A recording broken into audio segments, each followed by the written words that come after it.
Hi friends, నమస్తే. నేను మీ Sai Kumar. Welcome to it's me Gayatri blogs అండి.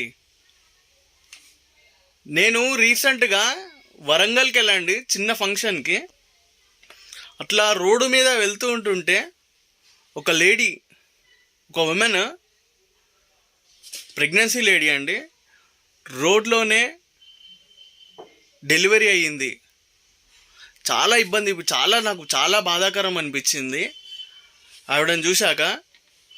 అసలు ఒక తల్లిని జన్మనివ్వడం అంటే చచ్చి బతికినంత, చావు అంచుల వరకు పోయి ఆమె బతికినట్టు. ఒక జన్మనివ్వడం తల్లి అంటే అంత గొప్ప. ప్రతి తల్లి దైవంతో సమానం. తల్లులందరికీ పాదాభివందనాలు చేసుకుంటున్నాను నేను. Please subscribe my YouTube channel. Like చేయండి, సబ్స్క్రైబ్ చేయండి, షేర్ చేయండి. Thank you.